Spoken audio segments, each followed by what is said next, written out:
Hello everyone, this is Karan Palkar from Mentor Academy. In this class, we are going to solve the questions of engineering graphics on the topic engineering curves. आपके college में एक assignment दिया हुआ है तो उसके से 4 questions में से कुछ क्वेश्चंस अपन सॉल्व करेंगे इस वीडियो में और कुछ रिमेनिंग क्वेश्चंस अपन नेक्स्ट वीडियो में सॉल्व करेंगे। तो सबसे पहले हम लोग क्वेश्चन नंबर 3 सॉल्व कर रहे हैं, जिसमें दिया है a circle of diameter 50 mm, a circle of diameter 50 mm rolls without slipping on a straight line.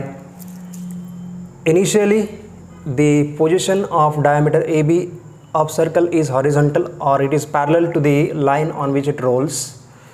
आगे बोला है draw the locus of point A for one complete revolution of the circle and name the curve. तो देखो पहले तो हम लोग curve क्या है वो जानते हैं। ये कर्व मतलब ये साइक्लॉइड है।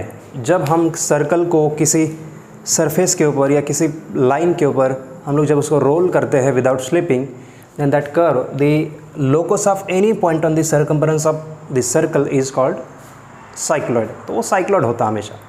अब साइक्लॉइड हम किसी भी पॉइंट का बना सकते हैं, जैसे इस बी पॉइंट का बना सकते हैं, ए पॉइंट का, टॉप बॉटम, इधर किसी भी पॉइंट का हम लोग साइक्लॉइड ड्रॉ कर सकते हैं।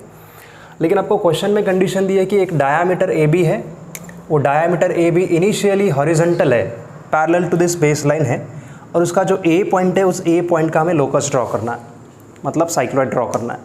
शुरू करते हैं। सबसे पहले हम लोग क्या करेंगे, जो भी आपको सर्कल दिया है 50 mm डायामीटर का, उस सर्कल को बनाएंगे। और ये जो भी मैं कंस्ट्रक्शन कर रहा हूँ सब कुछ फेंट करना है, सिर्फ आपका कर्व डार्क आना चाहिए। तो सबसे पहले एक सर्कल बनाएंगे। चलो मान लो ऐसा सर्कल बना दिया। फिर हम लोग इस सर्कल को 8 पार्ट में डिवाइड करेंगे। 12 पार्ट में भी कर सकते हैं, लेकिन 12 पार्ट में ज़्यादा ही कॉम्प्लिकेटेड करने से अच्छा 8 पार्ट में अपन डिवाइड कर सकते हैं। तो ये एक हॉरिजॉन्टल डायमीटर बना दी, फिर ये वर्टिकल डायमीटर बना दी। फिर इस सर्कल को आप इस तरह से, जैसा भी ये 90 डिग्री है तो इसके 2 पार्ट कर लो, यानी यहाँ से 45 डिग्री लेके एंगल लेके आप इसको भी 2 पार्ट में डिवाइड कर लो, और वैसे ही यहाँ से 45 डिग्री एंगल लेके इसको भी 2 पार्ट में डिवाइड कर लो। तो इस तरह से सर्कल आपका 8 पार्ट में डिवाइड हो जाएगा। तो ये देखो सर्कल मैंने ड्रॉ किया 50 mm का, 50 mm उसकी डायमीटर होनी चाहिए। तो सर्कल ड्रॉ कर लिया, फिर सर्कल के 8 पार्ट कर लिए, और उसमें से आपको ए बी डायमीटर हॉरिजॉन्टल लेने के लिए बोला है, तो ये ए बी मैंने हॉरिजॉन्टल ले ली। उस ए के बाद मैंने 1 2 3 4 5 6 7 8 ऐसे नंबरिंग किया सर्कल को 8 पार्ट में डिवाइड करने के बाद। और फिर यहाँ से मैंने एक बेस लाइन ड्रॉ कर ली है। ये कितनी होगी बेस लाइन? ये बेस लाइन इस हॉरिजॉन्टल डायमीटर को एग्जैक्ट पैरेलल है। और कितनी है उसकी लेंथ? तो बेस लाइन की, जब अपने को बोला है कि सर्कल के एक कंप्लीट रिवोल्यूशन के लिए आपको कर्व बनाना है, तो 1 रिवोल्यूशन के लिए आपको बनाना है। इसका मतलब हमें जो लेंथ है सर्कल की ये पाई डी के बराबर लेनी है। तो अपना पाई डी कितना आया कैलकुलेट करके देखेंगे, तो पाई डी आया है 157। तो ये 157 लेंथ की मैंने एक लाइन बना दी यहाँ पे, जो यहाँ से बेस वाले पॉइंट से बना दी है। और दूसरी बात, ये जो लाइन है ये हॉरिजॉन्टल डायमीटर ए बी को एग्जैक्ट पैरेलल है। अब ये लाइन बन गई। फिर यहाँ से सेंटर से भी दूसरी लाइन, इस लाइन को पैरेलल बनाओ पाई डी के बराबर ही। यहाँ से भी एक टॉप से एक लाइन बनाओ पैरेलल पाई डी के बराबर। इतना कंस्ट्रक्शन आप कर सकते हैं। अब नेक्स्ट क्या काम करना है, देखो हमें उसके बाद क्या करना है, तो जो अपने सर्कल को 8 पार्ट में डिवाइड किया, तो बेस लाइन को भी 8 पार्ट में डिवाइड करना है। यहाँ तक तो आप कर सकते हैं। अब इसके बाद इस लाइन को मुझे 8 पार्ट में डिवाइड करना है। तो कैसे करेंगे 8 पार्ट में डिवाइड? डायरेक्ट करेंगे क्या? डायरेक्ट हम लोग डिवाइड करेंगे नहीं, हम लोग क्या करेंगे, लाइन डिवीजन मेथड यूज़ करेंगे। कैसे? तो पहले मैं क्या करूँगा, इधर एक लाइन बनाऊँगा, ऐसे एक लाइन बनाऊँगा यहाँ पे ऐसे, और पहले मैं इस लाइन को 8 पार्ट में डिवाइड करूँगा। ये हम लोगों ने बेसिक्स में पढ़ा था कि जब भी हमें किसी लाइन को इक्वल नंबर ऑफ पार्ट्स में डिवाइड करना पड़ता है तो कैसे करना है वो हमने देखा हुआ है। अभी मैं उसका डायरेक्ट एप्लीकेशन कर रहा हूँ। तो पहले हम लोग क्या करेंगे, ये लाइन लेंगे और इसके ऊपर 8 पार्ट लेंगे। आप हर एक पार्ट की लेंथ कितनी भी ले सकते हो आपकी इच्छा से, 1-1 सेंटीमीटर मेरे हिसाब से। 1 2 3 4 5 6 7 एंड 8। तो मैंने 1-1 सेंटीमीटर के इसके 8 पार्ट कर लिए। मैं मेजरमेंट से नहीं कर रहा हूँ, आप लोग मेजरमेंट से कर सकते हैं। तो 8 पार्ट कर लिए मैंने। और ये लास्ट पॉइंट जो है इस अपने ओरिजिनल बेस लाइन के लास्ट पॉइंट को ज्वाइन कर लो, क्योंकि मुझे एक्चुअली उस लाइन को इक्वल नंबर ऑफ पार्ट में डिवाइड करना है। तो ये लाइन बना दी मैंने। फिर इस लाइन को हर एक पॉइंट से यहाँ से ऐसे पैरेलल बना देने। इस लाइन, ये एंड वाली लाइन जो है, उस लाइन को यहाँ से हर एक पॉइंट से पैरेलल बनाने हैं, मतलब कुछ इस तरह से आपको इस लाइन को ऐसे पैरेलल बनाने। अब ये पैरेलल कैसे बनाने हैं आप जानते हैं, क्लास में हमने पढ़ चुके हैं। 2 सेट स्क्वायर का यूज़ करके, अदरवाइज रोलर स्केल का यूज़ करके आप पैरेलल लाइन्स बना सकते हैं। तो ऐसे पैरेलल लाइन बनेंगे तो आपका जो बेस लाइन है वो भी अपना 8 पार्ट में बराबर डिवाइड हो जाएगा। तो चलो ये कंप्लीट कर लेते कंस्ट्रक्शन। तो आप वीडियो को पॉज कर करके बना सकते हैं, एक एक स्टेप बना सकते हैं। पहले सर्कल बना लो, फिर उस सर्कल के डायमीटर्स ले लो, हॉरिजॉन्टल वर्टिकल, उसको 8 पार्ट में डिवाइड कर लो। इस तरह से स्टेप बाय स्टेप आप कर सकते हैं, ठीक है। एक सेकेंड, जस्ट अ मिनट।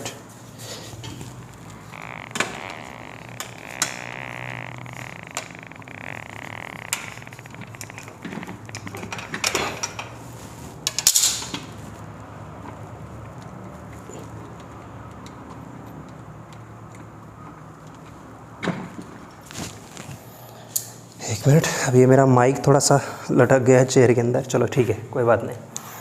तो हम लोग क्या करेंगे अभी, अब ये लाइन तो बेस लाइन डिवाइड हो गई 8 पार्ट में। इसको मैं नंबरिंग करता हूँ, ये 1 2, ये 3, ये 4 5 6, ये 7 और ये 8।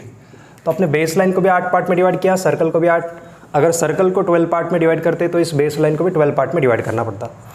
अब मैं क्या करूँगा, यहाँ से हर एक पॉइंट से ऐसे वर्टिकल लाइंस बनाऊंगा टॉप तक, जो बराबर इस वर्टिकल डायमीटर को पैरेलल होंगे। तो हर एक पॉइंट से मैं क्या कर रहा हूँ, वर्टिकल लाइंस बना रहा हूँ जो वर्टिकल डायमीटर को पैरेलल होंगे एग्जैक्टली, अदरवाइज इस बेस लाइन को परपेंडिकुलर होगी एग्जैक्टली।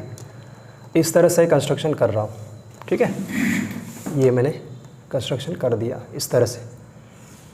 तो आप स्टेप बाय स्टेप कर सकते हैं वीडियो को पॉज करके। तो इस तरह से ये भी अपना बेसिक कंस्ट्रक्शन कंप्लीट हुआ। और अब देखो, ये अपना ओरिजिनल सेंटर था C। तो जैसे मैंने इस 1 पॉइंट के ऊपर आपको सेंटर लाइन के ऊपर लिखना है C1, 2 पॉइंट के ऊपर लिखना है C2, 3 पॉइंट के ऊपर C3, 4 पॉइंट के ऊपर C4, ये C5, ये C6, ये C7 और ये जो है ये C8 होगा। क्यों ऐसे लिखे मैंने पॉइंट्स, क्योंकि सर्कल जब रोल होते होते होते आगे जाएगा तब अपने इसका सेंटर भी आगे जाएगा, C1 C2 C3 C4 ऐसे आगे आगे चले जाएगा। इसलिए अपन ने वहाँ पे C1 C2 लिखा है, क्योंकि सर्कल जैसे आगे आगे जाएगा वैसे ही उसका सेंटर भी आगे आगे जाएगा।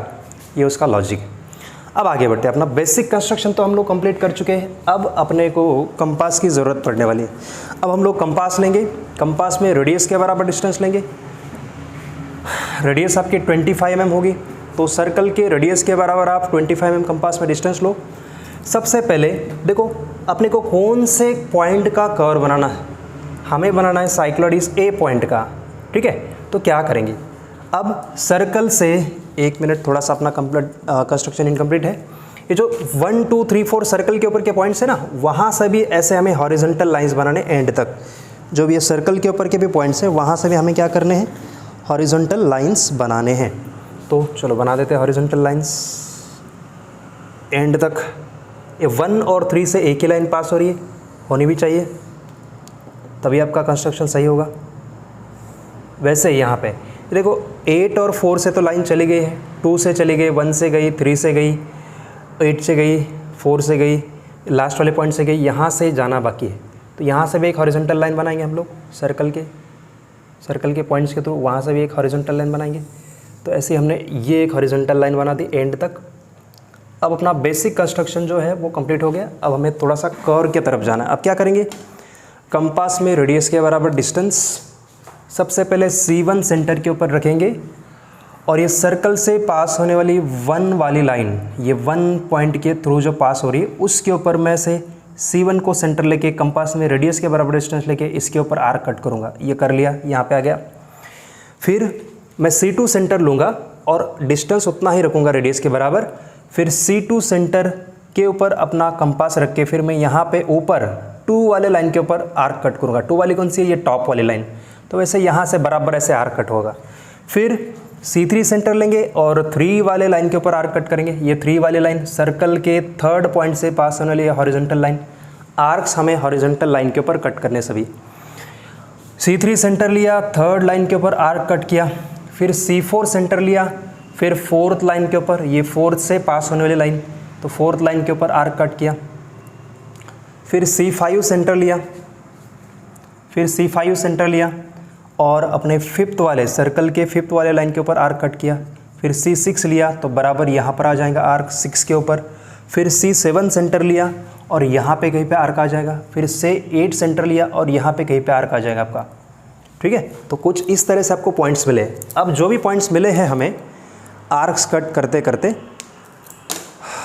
तो वैसे ही देखो फिर से एक बार मैं रिपीट कर रहा हूँ प्रोसेस कैसे आर्क कट किए हैं। पहले C1 सेंटर लिया, कंपास में रेडियस के बराबर डिस्टेंस फिक्स कर लो। पहले C1 सेंटर लिया, इस 1 वाले हॉरिजॉन्टल लाइन के ऊपर कट किया यहाँ पे, फिर C2 सेंटर लिया, फिर इस 2 वाले सर्कल के 2 पॉइंट की जो लाइन है वहाँ उसके ऊपर कट किया, तो ऐसे बराबर टेंजेंशियल कट हो रहा है। फिर C3 सेंटर लिया, सर्कल के 3 वाले लाइन के ऊपर आर्क कट किया, यहाँ पे कहीं पे कट होगा। फिर C4 सेंटर लिया, सर्कल के 4 वाली ये देखो सेंटर लाइन, तो 4 वाले लाइन के ऊपर आर्क कट किया। फिर C5 सेंटर लिया और 5 वाली लाइन कौन सी है सर्कल की, ये देखो हॉरिजॉन्टल, तो इस 5 सेंटर लेके इस 5 वाले लाइन के ऊपर यहाँ पे आर्क कट किया। फिर C6 सेंटर लिया और 6 वाले लाइन के ऊपर, मतलब ये बेस लाइन, उसके ऊपर ऐसे आर्क कट किया। फिर C7 लिया और फिर से वापस मैंने C7 पे, मतलब 7 वाली लाइन पे यहाँ पे आर्क कट किया, ये 7 वाली लाइन यहाँ से, तो यहाँ पे आर्क कट किया। फिर 8 से 8 वाली लाइन, 8 वाली लाइन कौन सी है, ये वाली बेस लाइन, तो 8 से 8 के ऊपर, 8 वाली लाइन के ऊपर आर्क कट किया। तो आपका कर्व कुछ इस तरह से आएगा जो मैं अब ज्वाइन कर रहा हूँ। देखो जो भी पॉइंट्स हमें मिले हैं अभी जो आर्क कट करके, तो वहाँ पर अपना कर्व कुछ इस तरह से आएगा। ठीक है, तो यहाँ से शुरुआत होगी कर्व की, पहले यहाँ पे जाएगा, ठीक है, और यहाँ से फिर ऐसे करके यहाँ 6 पॉइंट के ऊपर जा रहा है।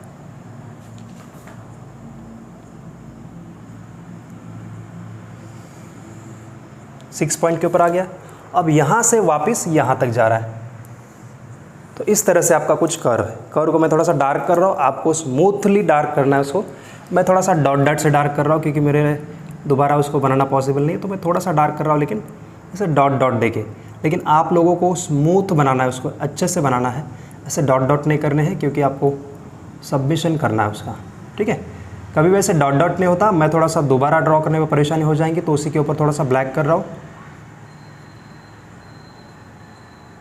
This is your complete cycloid curve for point A, or we can say locus of point A when circle rolls on the horizontal line without slipping। तो ये हो गया आपका cycloid of point A, और we can say the locus of point A। ठीक है, अब ये जो locus आपको मिला है या curve आपको मिला है, उसके ऊपर हमें पॉइंट्स भी देने, जो पॉइंट्स हमें मिले थे ना, वो पॉइंट्स देने। कैसे देंगे, देखो यहाँ तक आपका एंड हो गया कर्व। अब यहाँ पे मेरा पहला पॉइंट मिला था मुझे, इसको मैं दे दूंगा नाम P1। यहाँ पे मुझे दूसरा पॉइंट मिला था, तो इसको मैं P2 नाम देता हूँ। मुझे यहाँ पे तीसरा पॉइंट मिला था, इसको मैं P3 बोल रहा हूँ। और मुझे यहाँ पे फोर्थ पॉइंट मिला था, इसको मैं P4 बोलता हूँ। मुझे यहाँ पे P5 मिला था, फिफ्थ पॉइंट मतलब P5। एग्जैक्ट 6 पॉइंट के ऊपर मुझे P6 मिलेगा। फिर यहाँ पे थोड़ा सा इस तरफ से कर्व गया है, लेकिन यहाँ पे पॉइंट से यहाँ पे एक पॉइंट है, तो ये अपना P7 है, और लास्ट वाला पॉइंट अपना P8 है। तो इस तरह से इस A पॉइंट का कर्व जाएगा। अगर आप A पॉइंट का वो कर्व है तो P1 P2 P3 बोलने से अच्छा आप A1 A2 बोलेंगे तो ज़्यादा अच्छा रहेगा। तो A1 A2, क्योंकि अपना पॉइंट P नहीं था, A था, तो उससे अपन वैसे तो कुछ फ़र्क पड़ता नहीं है, लेकिन A से दिएंगे तो ज़्यादा अच्छा रहेंगे। तो A4, ये पॉइंट रहेगा आपका A4, ये रहेगा आपका A5, this is your A5 ये पॉइंट, और ये अपना जो लास्ट वाला मैंने 6 पे पॉइंट बोला है वो अपना A6 हो जाएगा, और ये हो जाएगा A7,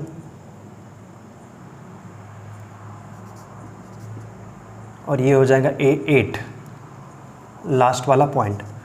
तो इसका मतलब ये है, हमें ये कर्व मिला है, इसका मतलब ये होता है कि जैसे जैसे सर्कल आप रोल करते करते आगे जाओगे एक कंप्लीट रिवोल्यूशन तक, तो ये जो पॉइंट ए है ये इस तरह से मूव होगा, इस तरह से इसका लोकस आएगा, इसका ग्राफ आएगा, ठीक है। तो यहाँ अपना ये क्वेश्चन कंप्लीट हो जाता है। Now we are going to name this curve. What is the name of the curve? Its definition says that whenever a circle rolls on the horizontal line without slipping, the path traced out by the point on the circumference of that circle is nothing but the cycloid. So name of the curve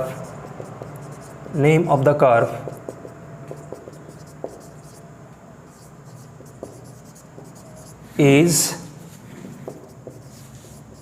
cycloid. और ये जो भी मैं lettering यहाँ पे लिख रहा हूँ उसको कैसे लिखना है मैंने आपको बताया था, उस हिसाब से आपको लिखना है। एक लाइन बनाएंगे, फिर एक टॉप में लाइन बनाएंगे, उसके बीच में आप ये लेटर्स लिखेंगे। मैंने क्लास में सब कुछ एक्सप्लेन किया था तो आपको याद होगा, ठीक है। तो यहाँ पे ये अपना क्वेश्चन ख़त्म हो जाता है। अब हम जाएंगे नेक्स्ट क्वेश्चन की तरफ। आई होप ये आपको समझ में आया होगा। तो चलो नेक्स्ट क्वेश्चन सॉल्व करते हैं।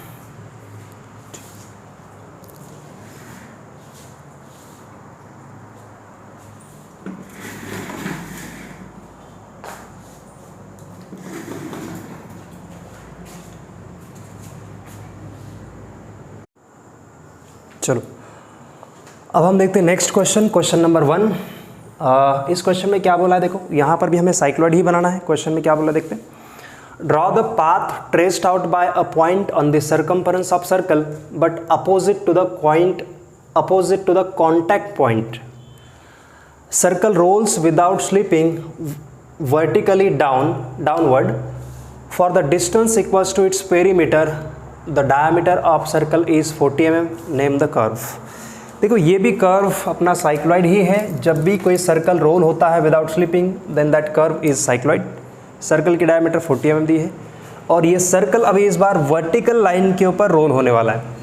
तो यहाँ पर ये सर्कल ड्रॉ किया मैंने, पहले उसको 12 पार्ट में डिवाइड किया है और ये बेस लाइन है जिस लाइन के ऊपर ये अपना सर्कल रोल होने वाला है। इस लाइन की लेंथ कितनी होगी तो पेरीमीटर के बराबर, मतलब पाई डी के बराबर। तो पाई डी कितना आ रहा है, अगर 40 mm डायमीटर है तो पाई डी आ रहा है 125.60 mm। इतना आ रहा है अपना सर्कम्फरेंस ऑफ सर्कल या इस बेस लाइन का लेंथ, राइट। अब इस लाइन के ऊपर अपना सर्कल रोल होने वाला है, लेकिन बोला ये है किस पॉइंट का कर्व ड्रॉ करना है। आपको बोला है जो पॉइंट ऑफ कॉन्टैक्ट है ना सर्कल का, इस बेस लाइन के साथ जो पॉइंट ऑफ कॉन्टैक्ट है उसके अपोजिट साइड का पॉइंट है, मतलब ये पॉइंट है कौन सा, this is the point of which the curve is to be drawn. ये अपना पॉइंट है जिसका कर्व हमें ड्रॉ करना है। इसको मैं नाम देता हूँ, चलो P। इस पॉइंट को मैं P नाम देता हूँ। इस पॉइंट का हमें कर्व ड्रॉ करना है। तो अब क्या करना होता है जब अपने सर्कल, अब ये बेसिक कंस्ट्रक्शन आप कंप्लीट कर सकते हैं ऐसे मैं आशा करता हूँ, क्योंकि आपके पहले क्वेश्चन में भी आपने यही किया है। हमें क्या किया, सर्कल को हमने पहले 8 पार्ट में डिवाइड किया है, फिर ये बेस लाइन को भी 8 पार्ट में डिवाइड करना। अब इस बेस लाइन को 8 पार्ट में कैसे डिवाइड करना आप पहले इसमें देखे होंगे या क्लास में आप जानते होंगे कैसे करना है। तो इस लाइन को, ये 125.6 mm का जो डिस्टेंस है बेस लाइन का, उसको भी 8 पार्ट में डिवाइड करना है इस लाइन डिवीजन मेथड से। यहाँ पर पिछले क्वेश्चन में आपने देखा था। अब जो पॉइंट का कर्व हमें बनाना है उसके बाद वाला जो पॉइंट है क्लॉकवाइज में, उससे हम लोग सर्कल को नंबरिंग करते हैं। उसके बाद वाला पॉइंट कौन सा, ये क्लॉकवाइज डायरेक्शन में, ये 1, ये 2, ये अपना 3, ये हो जाएगा 4, ये हो जाएगा 5, ये 6 और ये 7 और ये 8 फिर से, ठीक है। This is your point 8। ये सर्कल के ऊपर नंबरिंग हो गई। ये बेस लाइन के ऊपर आप नंबरिंग करेंगे। ये फर्स्ट पॉइंट, ये बेस यहाँ से, ये फर्स्ट पॉइंट, ये second point, third, fourth, fifth, sixth, seventh और 8th, ये ऐसे 8 पॉइंट हो गए। और फिर हमने क्या किया है, ये बेस लाइन के तरह ही यहाँ पर ऐसे सेंटर से लाइन बनाई है, टॉप से लाइन बनाई है और हर एक पॉइंट से ऐसे लाइंस बना दी है। सर्कल के हर एक पॉइंट से लाइन बना दी है। जो भी कंस्ट्रक्शन हमने फर्स्ट क्वेश्चन में किया था, इसके पहले के क्वेश्चन में, वही कंस्ट्रक्शन हम यहाँ पर कर रहे हैं। अब उसके बाद क्या किया, यहाँ से हमने क्या किए, ऐसे वर्टिकल लाइंस बना दिए, मतलब यहाँ पर ऐसे हॉरिजॉन्टल लाइंस, वहाँ पे वर्टिकल्स बनाए थे। तो सेंटर के तरफ या टॉप के तरफ ऐसे लाइंस बना दिए। अब देखो इसने सेंटर लाइन को भी कट किया। कहाँ कट किया, देखो ये पहली लाइन है, उसने सेंटर लाइन को यहाँ कट किया। ये अपना ओरिजिनल सेंटर, इसको मैं बोलता हूँ सेंटर 1। फिर इस 2 वाले लाइन ने यहाँ कट किया, इसको मैं बोलता हूँ सेंटर 2, इसको बोलता हूँ सेंटर 3, C3, इसको बोलता हूँ C4, इसको C5, ये C6 होगा, दिस इज C6 और this is C7 and this is C8। तो ये हो गए अपने सेंटर्स, राइट। अब हम क्या करेंगे, अब इसके बाद हम लोग क्या करने वाले, अब अपना बेसिक कंस्ट्रक्शन ख़त्म हुआ है। इस पॉइंट P का हमें कर्व ड्रा करना है, मतलब जैसे जैसे सर्कल आगे रोल होगा इस वर्टिकल लाइन के ऊपर, इस वर्टिकल बेस लाइन के ऊपर जैसे सर्कल रोल होगा, वैसे पॉइंट किस तरह से मूव करेगा, ये पॉइंट किस तरह से पाथ ट्रैवल करेगा, पॉइंट का पाथ क्या होगा, ये अपने को बनाना। अब हम कंपास में क्या करेंगे, रेडियस के बराबर डिस्टेंस, वही प्रोसेस जो पहले क्वेश्चन में की थी वही प्रोसेस। कंपास में रेडियस के बराबर डिस्टेंस लेंगे, पहले C1 सेंटर के ऊपर रखेंगे और C1 सेंटर के ऊपर रख के हम लोग सर्कल के फर्स्ट पॉइंट से जाने वाले लाइन के ऊपर आर्क कट करेंगे। C1 सेंटर और सर्कल का फर्स्ट पॉइंट, मतलब फर्स्ट पॉइंट वहाँ से जाने वाली ये लाइन है, तो इस लाइन के ऊपर हम लोग पहले आर्क कट करेंगे। चलो मान लो मैंने इस लाइन के ऊपर C1 सेंटर लेके रेडियस के बराबर डिस्टेंस लेके 1 वाले लाइन के ऊपर आर्क कट किया, यहाँ पे कहीं पे आया। फिर C2 सेंटर लेंगे और 2 वाले लाइन के ऊपर आर्क कट करेंगे। 2 वाले लाइन कौन सी है, ये। तो C2 सेंटर लेके मैं इस 2 वाले लाइन, इस सेंटर लाइन के ऊपर, मतलब ये 2 वाली लाइन है, सर्कल का 2 पॉइंट है, पॉइंट नंबर 2, तो वहाँ से पास होने वाली लाइन कौन सी है, वहाँ से पास होने वाली लाइन है ये सेंटर लाइन। तो उस लाइन के ऊपर मैं C2 सेंटर लेके आर्क कट करूँगा, तो वो यहाँ से ये C2 सेंटर उस लाइन के ऊपर आर्क कट किया, लगभग यहाँ पे कहीं पे आया होगा, चलो या यहाँ पे कहीं पे आ जाएगा, मान लो यहाँ पे आ गया। फिर C3 सेंटर लेंगे और थर्ड लाइन के ऊपर आर्क कट करेंगे। C3 सेंटर लिया और सर्कल की थर्ड लाइन, मतलब ये लाइन, उसके ऊपर आर्क कट किया। फिर C4 सेंटर लेंगे और सर्कल के फोर्थ वाले लाइन, मतलब इस लाइन के ऊपर कट करेंगे, तो ये बराबर यहाँ पे कट हो जाएगा। फिर 5th सेंटर लेंगे, C5 लेंगे और देखो सर्कल की 5 वाली लाइन कौन सी, ये वाली, तो वापस आप इस लाइन के ऊपर आर्क कट करोगे। फिर C6 सेंटर लेंगे, 6 वाली लाइन कौन सी है सर्कल की, ये, तो यहाँ पर हम लोग आर्क कट करेंगे। C6 सेंटर लेंगे, यहाँ पर 6 वाले लाइन के ऊपर आर्क कट करेंगे। फिर C7 सेंटर लेंगे, C7 सेंटर लेके इस 7 वाले लाइन के ऊपर आर्क कट करेंगे, यहाँ पे कहीं पे आपका आ जाएगा आर्क। और फिर 8 लेंगे और 8 के ऊपर 8 सेंटर लेके हम लोग 8 वाले लाइन के ऊपर, मतलब वो टॉप पे यहाँ पे कट हो जाएगा, ठीक है। तो ये जो भी पॉइंट्स मिले हैं उनको हमें ज्वाइन करना है, उसको अपन कर्व बोलेंगे। किस पॉइंट का कर्व, इस पॉइंट P का कर्व।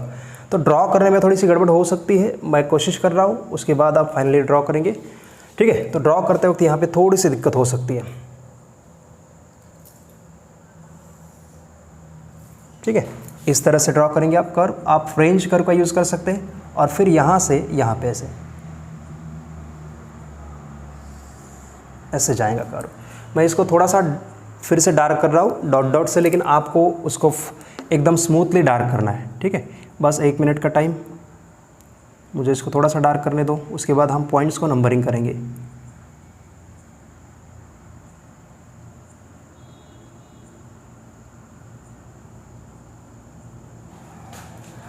हाँ, मैंने तो ये थोड़ा सा फास्ट में बनाया है, आप लोग वीडियो को पॉज कर करके बना सकते हो। मेरे हिसाब से आपने क्या करना चाहिए, मेरे हिसाब से आपने इसको पहले एक बार थोरोली देखना चाहिए, उसके बाद अपने उसको ड्रॉ करने के लिए बैठना चाहिए, ठीक है। मेरे हिसाब से ऐसे करना चाहिए। आप देखो आपको क्या अच्छा लगता है, लेकिन मेरे हिसाब से पहले आपने अच्छे से एक बार देखना चाहिए, उसके बाद बनाने के लिए शुरू करना चाहिए। और जब भी आपको प्रॉब्लम आता है तब रुकना चाहिए, देखना चाहिए, फिर से बनाना चाहिए। तो ऐसे वीडियो को पॉज कर करके आप बना सकते हो, इस क्वेश्चन को कंप्लीट कर सकते हो। अदरवाइज़ आपको जो भी मेथड अच्छा लगता है, जैसे भी बनाना चाहते हो आप बना सकते हैं, लेकिन ठीक है। तो इस तरह से हो गया अपने कर्व। अब मैं इसको नंबरिंग करता हूँ। जैसे आपने यहाँ के पॉइंट मिला था, इसको मैं क्या बोलूँगा, पॉइंट नंबर 1 बोलूँगा, P1। यहाँ पे अपना सेकंड पॉइंट मिला था सेकंड लाइन के ऊपर, मतलब इसको बोलूँगा मैं पॉइंट नंबर P2। 3 कौन सा था, ये, तो इसको मैं बोलूँगा पॉइंट नंबर P3, और ये पॉइंट नंबर P4, और ये होगा पॉइंट नंबर P5, और ये this will be point number P6, और ये